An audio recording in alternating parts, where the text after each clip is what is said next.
In the 1880s, the beginning of a wave was starting in the country of Argentina.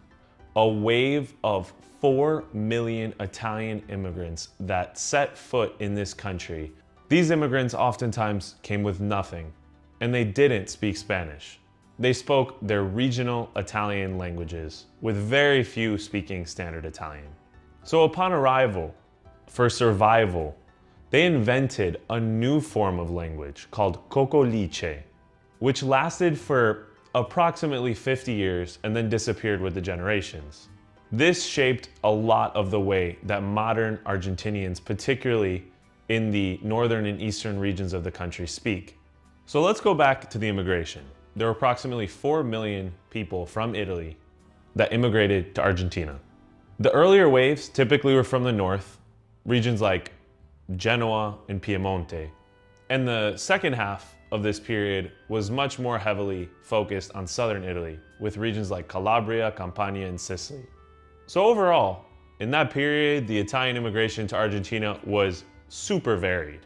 And in this period, Buenos Aires became one of the most Italian cities on earth. And even in the modern day, you can still feel it. And I can attest to that, having visited there. It truly has a lot of Italian charm and culture within it.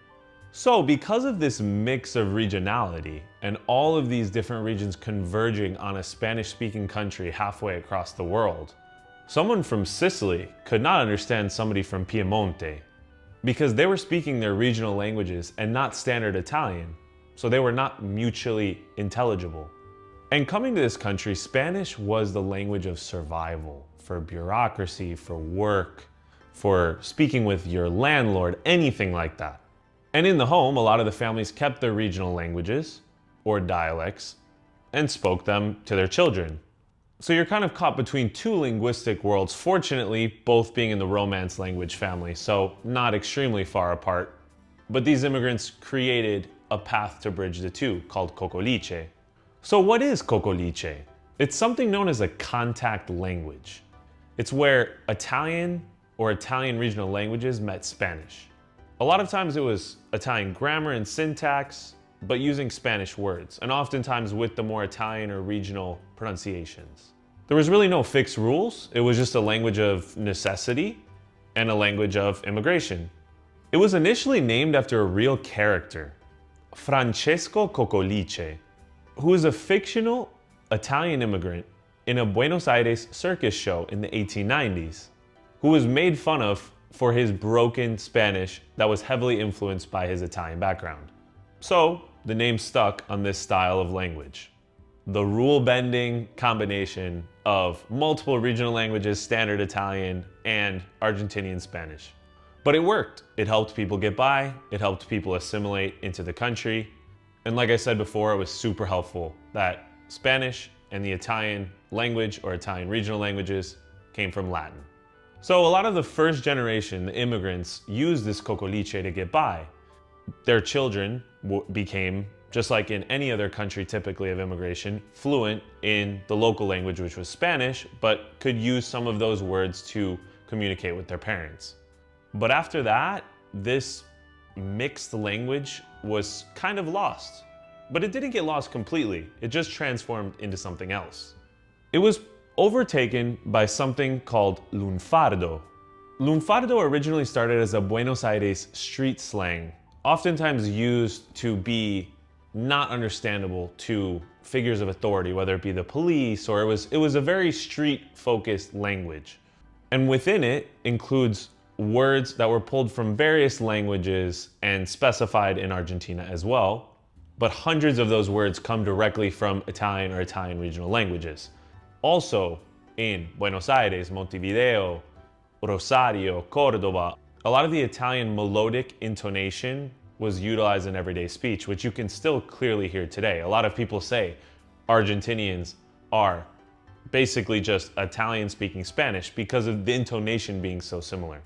That intonation oftentimes was more focused around the southern Italian aspects of immigration, specifically Neapolitan, who have that sing-songy sound to their regional language.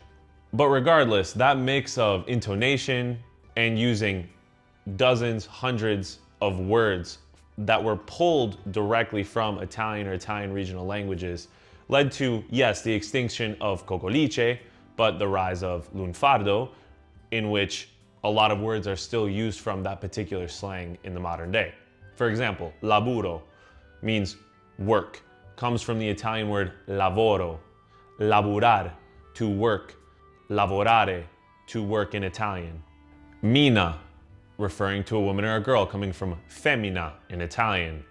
Pibe, meaning boy, coming from pivello, which was used heavily in the northwestern parts of Italy.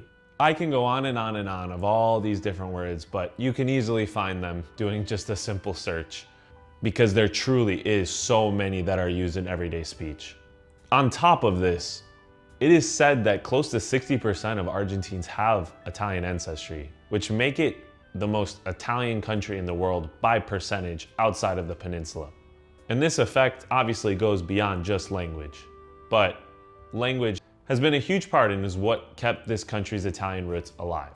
So when you're hearing a porteño speak, or even someone from Montevideo, or from the Rio Platense region of accents, you are hearing influence from Cocoliche and what it was overtaken by, Lunfardo, which has created what we now know as Argentinian Spanish. This is what happens when cultures cross borders, especially the Italian culture, because there was so much emigration. Cultures transform, they mix, and they create new things that sometimes lead to creating even more new things, such as Cocoliche to Lunfardo. Oftentimes they also disappear, but they leave things behind, like the Italian language disappearing a lot, but leaving behind traces of intonation, words, vocabulary, syntax in modern Argentinian or Rio Platense Spanish. If your family is Argentinian with Italian heritage, let me know in the comments below. And don't forget to subscribe to ORIUNDI for more stories of the Italian influence beyond Italy and on our wonderful world. Ciao for now y alla prossima.